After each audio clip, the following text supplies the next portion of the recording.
Hello everyone, welcome back to the channel. I'm DCash Videos, and today we're talking about Auto Speedway, some changes, some history throughout the Car Tomorrow era.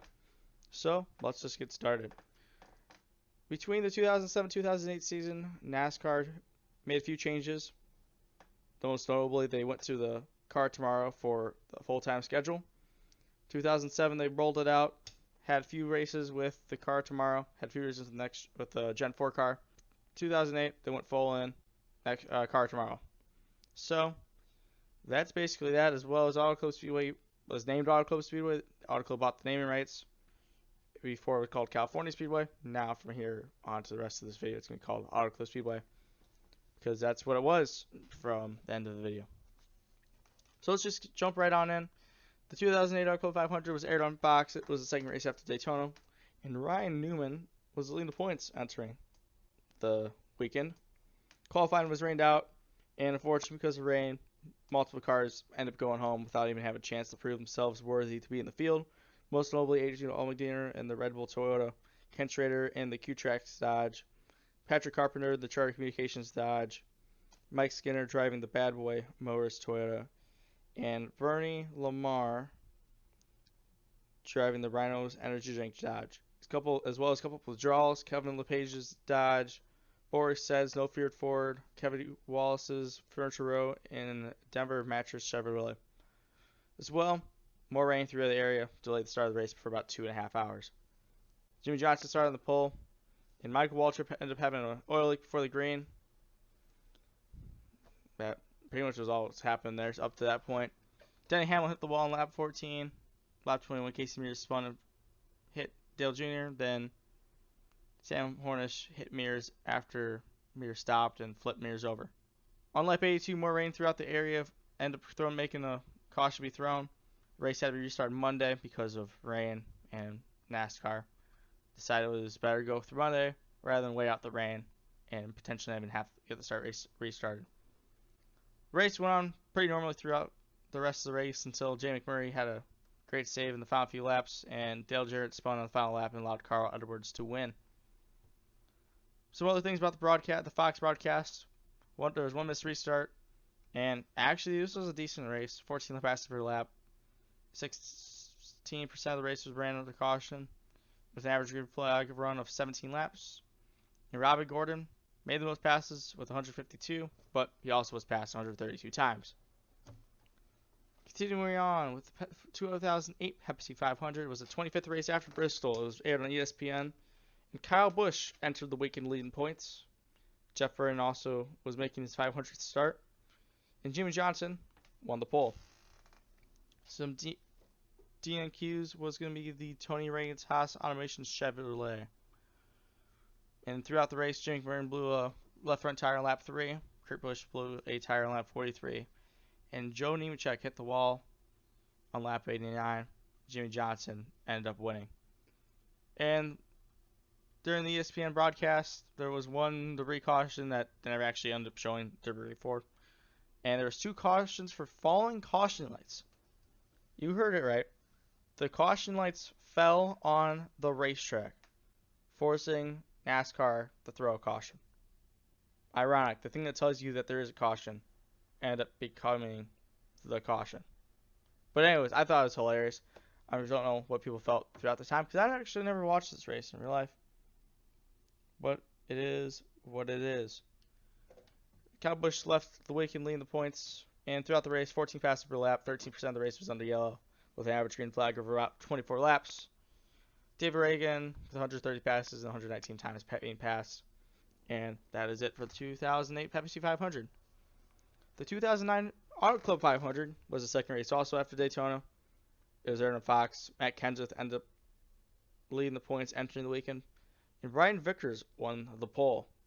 Some DNQs for the 2009 Auto Club 500 were the following: Todd Bodine's Gunzelman Motorsports Toyota, Tony Raines Long John Silver's Dodge. This was his second DNQ in a row. David Starr's Allegro Marinade Dodge, Mike Garvey's Janny King and Quality Concrete Dodge, and Sterling Martin's Phoenix Racing Dodge. Matt Kenseth won. There was actually just completely nothing notable about this race, in my opinion. This could have been one of the less popular races from Auto Club's history. There's just nothing notable. 11 passes per lap, 17% of the race was under caution with an average reflag of about 34 laps. And David Strem, he had 96 passes, with Robert Gordon having 197 times passed. Moving right along, we got to the 2009 Pepsi 500. It was 33 race after Kansas. It was aired on ABC. And Mark Barnon entered leading the points. Denny Hamlin won the pole. And some more DNQs. Once again, Tony Raines in the Long John Silver's Dodge. This was his third DNQ in a row. Mike Wallace's Gunzelman Motorsports Toyota. Kyle Busch was sick entering the weekend, so he was replaced mid-race with David Gilliland. He ran a good portion of the beginning parts of the race, waited for the caution, and once the caution came out, David Gilliland hopped in the car. Jimmy Johnson won. Jimmy Johnson left the lead in the points. And there's 2 debris cautions that ABC never showed debris for whatever reason. I haven't listened to Bister debris because we don't know what the debris was. There's 13 passes per lap, 12% of the race with another caution with the average flag of about 24 laps. David Reagan made 116 passes, and Ryan Newman was passed 111 times. The 2010 Auto Club 500 was the second race after Daytona. It was also aired on Fox. Jimmy McMurray entered leading the points, and he also won the pole. Some DQs for the 2010 Auto Club 500 were the following: Casey Mears, Keyed Up Motorsports Chevy; Johnny Saunders, Tommy Baldwin Racing Chevy; Terry Cooks, Whitney Motorsports Dodge. And there wasn't also not much notable about this race.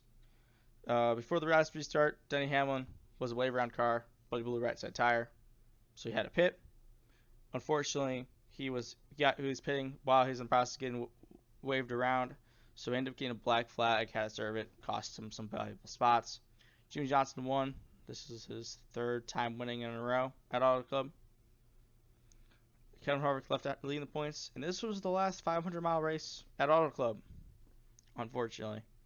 We went down to a 400-mile distance in the future. There was one missed debris caution. There's 12% of the race under caution. Average green flag run about 31 laps with 17 passes per lap. And Greg Biffle had 161 passes, 148 times passed.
The 2012 Auto Club 400 was aired on Fox. It was the 5th race after Bristol.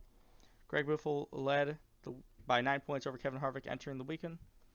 And some DNQs was Robbie Gordon's Speed Energy Dodge, Joe Nemechek's AM/FM Energy Palette, and Wood Stove's Toyota, and Timmy Hill driving the .4.com Ford. Jamie Drury won the pole. Kyle Busch was trying to pass lap traffic when Tony Stewart passed him. And lap 106 saw the last pit stops of the race. Jeff Gordon during his pit stops moved the gas can out of the box on lap 108. And before the rain, it was looking to be a caution-free race up to that point. This was by far, in my opinion, the best race of Auto Club's history with the COT car. It was just amazing. Races was great. It was a few miles race. You never knew who was going to be able to make it a little bit more in few miles, who had something to gain. And we had 4 pit stops with few miles. It was just amazing all around, in my opinion. Unfortunately, rain did come, and the race was shortened to 129 laps. It's about 258 miles. And Tony Stewart ended up winning. Greg Biffle left the weekend by leading over 7 points over Harvick.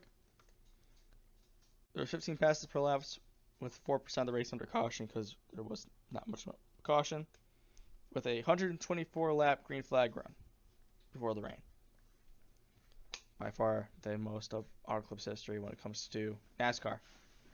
David Ragan, 90 passes, 101 times passed. And that closed out the COT's history at Auto Club. So, we got a few more charts. I got to creating another chart for the video. The last video, we only had one chart. So I'll tell you what this is all about. So, the first chart you're going to see is the race time per minute of ads. So, this basically takes the race time, the minutes of race time, and the minutes of ads. And you can see we're on a downward trend. We're basically putting more ads rather than racing coverage. About 0.158 minutes of ads more per race compared to race time minutes. And we start off with basically around 3.76 minutes of race time per minute of ad. And then the second chart is going to be the passes per green flag lap per race. We start off around 12.7 passes per lap, and we are close to a pass a lap more a race per race. So I think that's pretty good. That's a good trend. They're upwards, so you're getting a little bit more passes. And honestly, I think the last few races of the COT era was amazing. There's nothing else to it. 2011, 2012, best races of the COT era, and it was a good start into the Gen 6 era, which has some amazing races as well. And we'll get to that in another video. Thank you all for watching. Until next time, you all have a good one.